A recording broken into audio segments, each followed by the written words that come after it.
Whether you love it or hate it, marketing plays a key role in rocking your path to success, and without it, too few know you exist. But with the right strategies, you can blaze a sizzling path of admirers who are eager to buy your products and services. This is what we're talking about in today's episode. You're listening to the Dynamic Women podcast. Each week, you'll be inspired by our global community of women. They'll share with you tools and stories to help you be dynamic in every area of life. He's your host, award-winning coach, and the CEO and founder of Dynamic Women, Diane Ralston.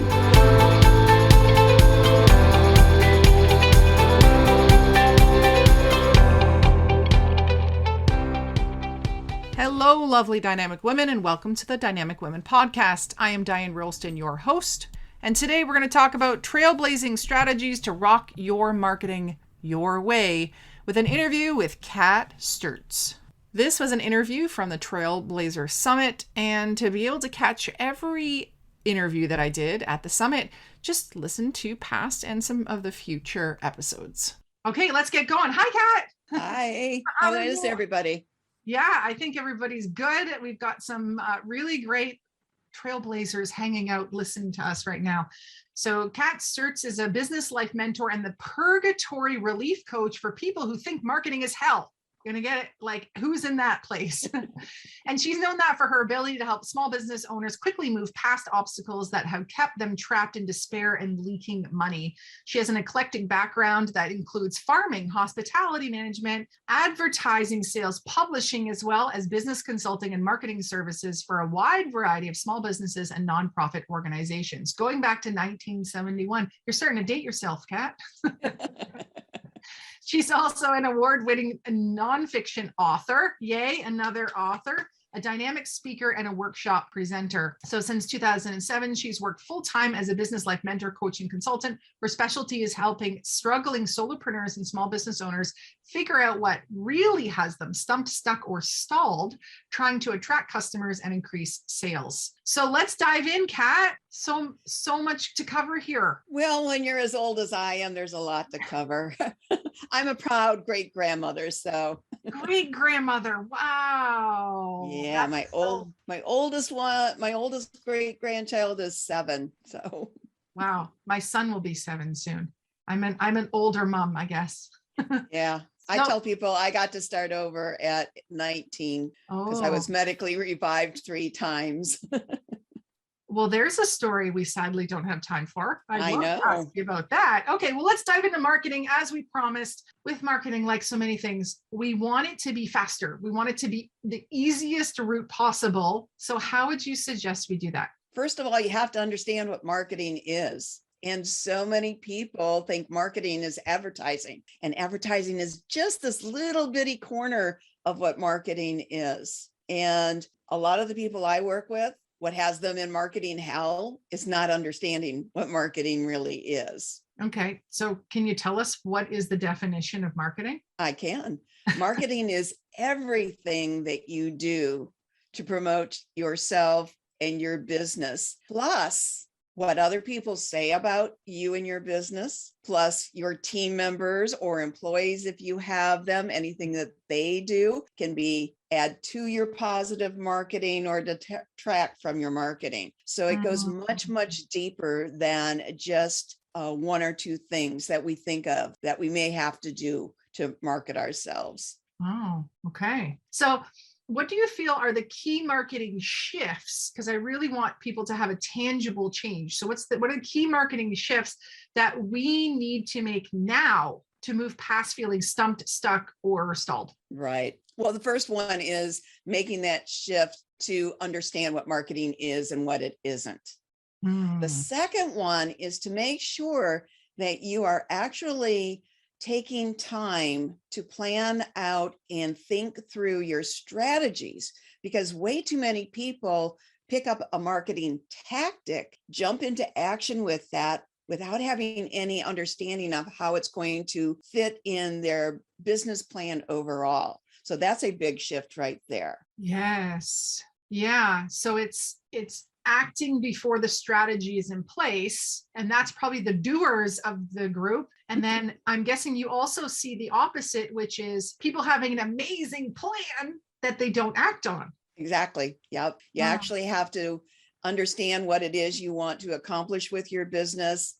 Take some time to understand where you are and where you want to be, and then figure out those actions that are going to get you from point A to point B. And understand, here's another shift, understand that there is no wrong path. You can take a lot of different paths to get to where you want to go. And it's perfectly okay to change paths along the way, as long as you take responsibility for it.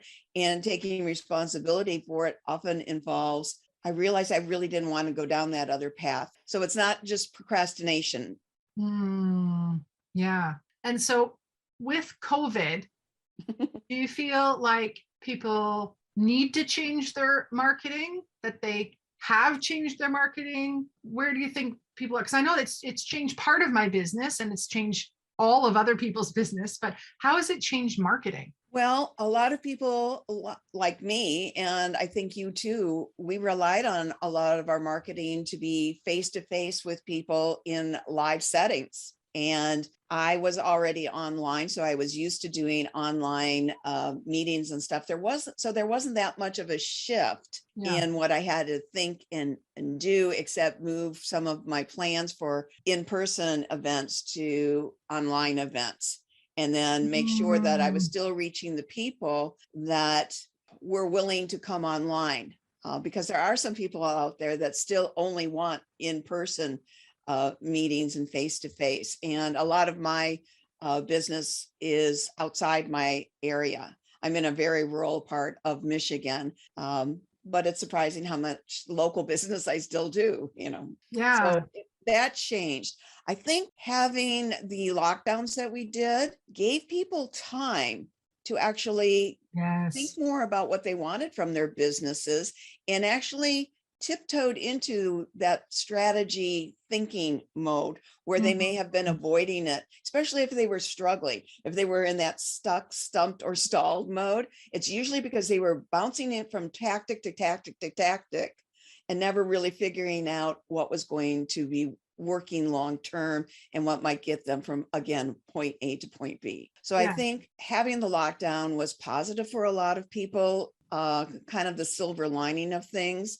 And then there are people that are just worry warts and just looked at the bad side of things and continually complained about what they were no longer able to do, rather than looking for the solution about what you can do. And that's another shift. You have to be looking for a solution and not just looking for blame. Yeah. And I like what you were saying about looking what you can do. I often talk about it as the how can I.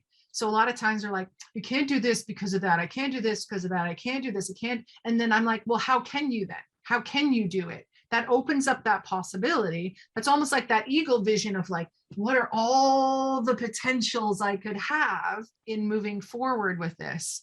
And then which ones work for me? Exactly. And I help people understand the differences in their lives between obstacles and hidden barriers. Obstacles are things we know are in our way. Yes. I'm a big procrastinator. And I think some procrastination is good because it makes me step back and think about things. But then there's other times when I procrastinate and I shouldn't be. I mean, my house is never cleaner than when I'm procrastinating on working on a big project. I'm so good at it that my husband will say, "You're cleaning again.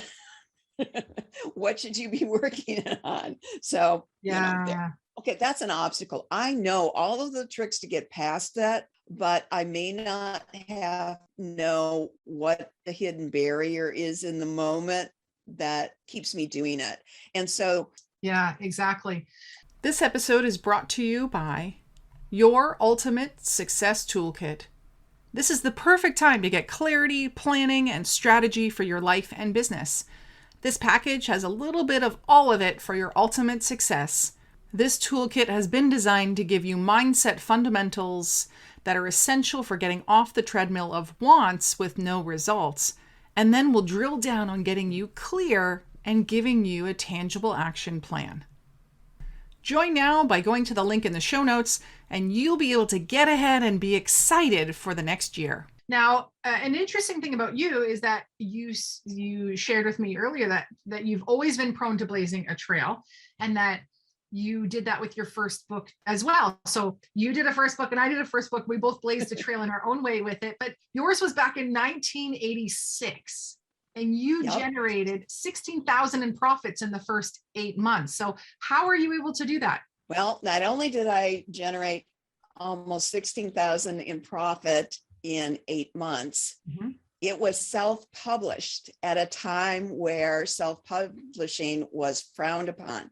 And almost nobody knew it was self-published for years and years and years. In fact, when my book, Market Guide for Young Writers, was picked up by Writer's Digest Books, which is the leading publisher of how to write and publish books, they carried my original book in their brand new book club for years, all 6 editions. I was asked to speak at events that they hosted, brought to the National Booksellers Association. So I was making all of this money, but they never knew I had self-published the book. And they had a policy until relatively recently that they didn't promote self-published books. That's how much of a stepchild we were. Well, that's awesome. Yeah. So you definitely were blazing a trail in the self-publishing space or in the being an author of a self-published book. And so, yeah, sometimes when we do things, it is going to be different than the norm. That's what a trailblazer is. And sometimes we do things that scare us. Same thing. Right. The other trailblazing thing that I had to do that I didn't recognize that immediately, I got stymied in 1984 when I first had the idea for the book. And I kept trying to make it like Writer's Market in the literary marketplace and trying to follow their formula. And it was just hampering me in so many ways. I had a lot of support from editors and contest sponsors that I had contacted saying, is this a good idea? Would you provide me, information to include in the book? What I had to let go of was the idea that I had to do it like the current publishers were doing it. And I ended up in the first how to publish book, how to get published book that included publishing online on the computer. I beat out Writer's Digest, the literary marketplace, and many other places. My first book included those things. I also included other elements in my book that those publishers later incorporated into their books. And one of my best meeting stories ever was when I was in Cincinnati working on, I believe, the 5th edition of my book. They had acquired the publisher that I had signed for with the 2nd edition. And we were going over this, and the editor-in-chief turned to me and he said, I have to tell you something. We took elements of your book and incorporated it into ours because we loved the idea and we could see how well they were working. It was at that point that I turned to him and say, by the way, that first book that you helped me promote, it was self-published. Yeah, letting the truth out after the fact. And I think that's what trailblazers need to do more is, when you're in it, you maybe don't talk about, right? Like I wasn't walking around to my clients and being like, I totally lost this speaking gig, or I did this stupid thing, or I did this crazy thing that was kind of not society's norm. But to be able to come back later and said, now I'm here, that's what I did, there's my path. So it sounds like you were able to do that around publishing, self-publishing. Yep. That was my biggest trailblazer moment. Yes. That's awesome. Today, I wanted to go back to some of our older podcast reviews to really be able to highlight what they have said and to give them a shout out. So this one is from Jody Costello, and it says, spot on about lacking motivation and why, not making it a priority. Been guilty! ! But this motivated me to reflect on a certain topic I need to get on with. Thanks for the explanation and the steps to move forward. You're very welcome, Jody. I'm really glad that that podcast around lacking motivation was really helpful for you, because that's the point of these podcasts. It's not just to have me talk, but it's for me to share with you some tips, some tools, techniques, so that you can apply tangible steps to be able to move your life and business forward. So Jody, you're going to be getting something in the mail from me. And if you haven't written a review, may I ask that you do? And if we read your podcast on the air, then we will be sending you a little something in the mail. And maybe you're wondering, how do we know what your email address is or your mailing address is? Well, we try to track you down as best we can. So when you do leave your review, afterwards, email team@dianerolston.com and say, I just put in a review, and say your name, and then let us know what your mailing address is so we can make sure that you get a little something special.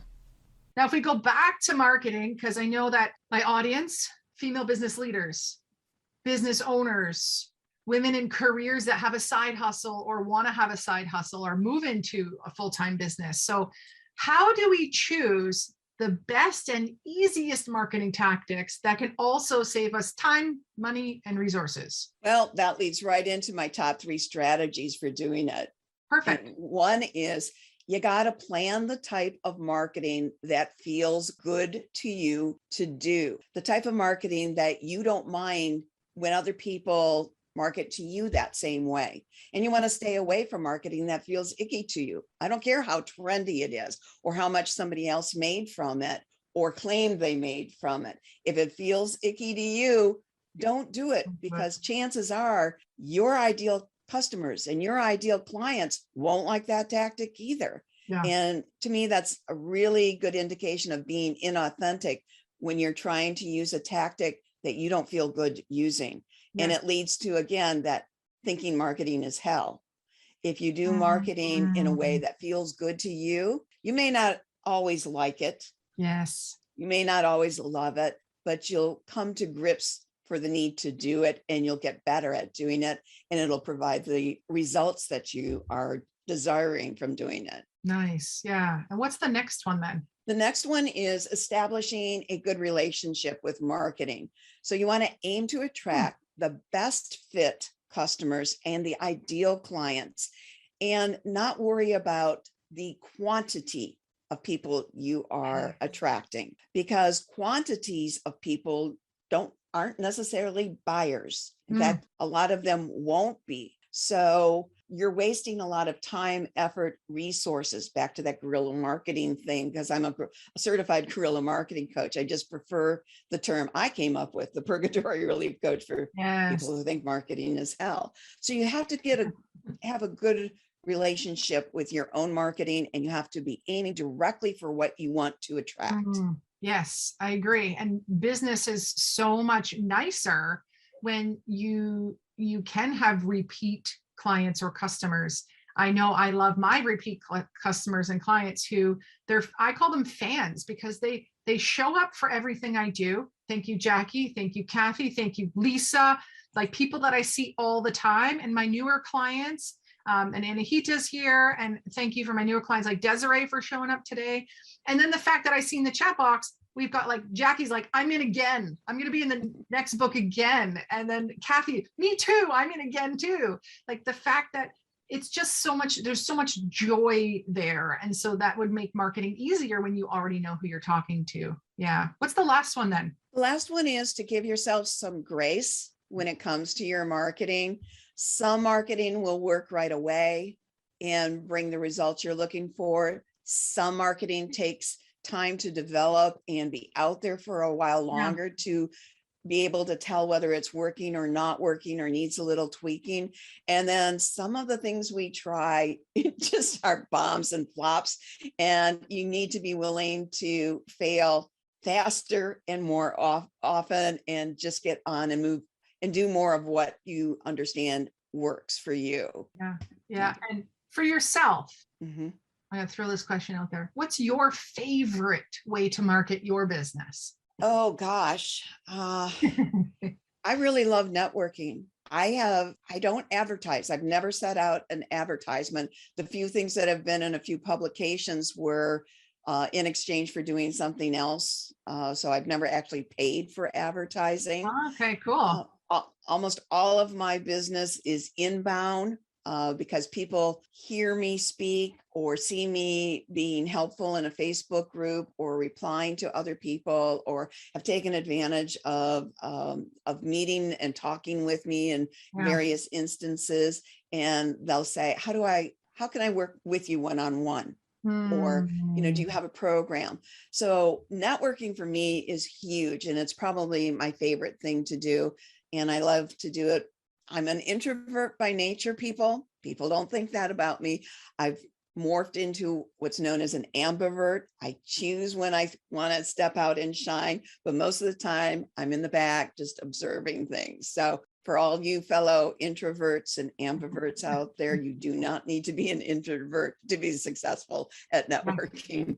Yeah. Yeah. And those people who are, seemingly confident might be not feeling confident in the networking piece. I know for me, I would much rather speak on the stage to the 1,000 people than have to small talk network to the 1,000 people. Unless I've already been on stage, then it's very easy to go and talk to people. But if I can strangers in the room are the easiest for me if it's a big thing and there's a lot of spotlight on me. I do community theater. I've done live TV and radio, and it doesn't bother me one bit. To sit still for a portrait photograph, I can hardly do it.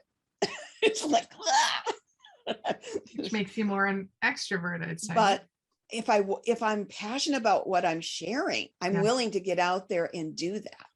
Yes. And be in the spotlight. Yes, for sure. It's knowing your passion, knowing where you're going in your vision, and then having that why to drive you forward in the plan. Nice. Yeah, I noticed that Kathy Fester said that she likes networking as well. She does. She's good at it. One of the things about networking is knowing where your ideal clients are probably hanging out, and that's one of those little secrets. You gotta go where your peeps are. Yes, true. I can remember being at one of my power places at one of my masterminds, and the facilitator, I always, when I'd finish my work at home and then I'd come and ask him questions, I'd be like, come over here and answer this. And I'd say, this is what I'm looking for, looking to connect with more people, bring more clients in. And then he said, are you hanging out where the diamonds are? Because you want diamonds. So are you actually hanging out where the diamonds are? I'm like, maybe not. So that's, I think, a really great thing for us to kind of to land on here is are you really being intentional about how you're running your business and marketing in your business? And do you have a plan and structure in place that you can follow so that you don't get stalled and stuck and in purgatory? Now, I know, Kat, you have a gift for all of the listeners today. I do. It is called the 10 Key Questions to Boost Your Sales Potential. And it is a deeper dive into exactly what we are discussing. And it will help prompt you to think more deeply and help you fix those strategy mishaps or that you've ignored, so you can pick the right tactics that will move you forward faster in your business. Kat, thank you so much for being here. You and Scarlett are part of one of my Power Pack groups where I invest in, we both, all three of us invest in a specific coach. I came in a place to how do I hire some really good VAs? And I'm so grateful for that because I've been able to find Christine and Carissa, and they're absolutely amazing. And I just thank you, Kat. And I'm just going to go back to kind of thank Scarlett for being part of that group and really, stepping up and being like, I want to speak at your event. And I was like, okay, tell me about you. So it's been a pleasure, Kat, to get to know you better. Thank you for bringing a gift and for bringing these 3 different strategies that really we needed to be thinking about when we were looking at our marketing. So thank you so much for the invitation to join you and for our early on networking that brought us to here. Yeah, amazing. Thank you for listening to this episode. If you liked it and you got some great takeaways, then please write a comment below. And Make sure you hit subscribe and share with a friend. Sharing is caring. And if you have a review that you would like to do, we are featuring reviews on the episodes. And so share your takeaways, share what this podcast has done for you. We have won a bunch of awards for the content that we have, for the women that we showcase. And so I'd love to hear your thoughts. Until next time, stay dynamic. Bye. Thank you, Dynamic Women, for joining us today. Please hop on over to iTunes to subscribe and leave us a review. Who do you know who needs to hear our message? We'd love it if you'd share our channel with your friends and family. If you're ready to be more dynamic, have more balance and more success, head over to www.dynamicwomenclub.com/free gift for your Key to Success book. Stay dynamic.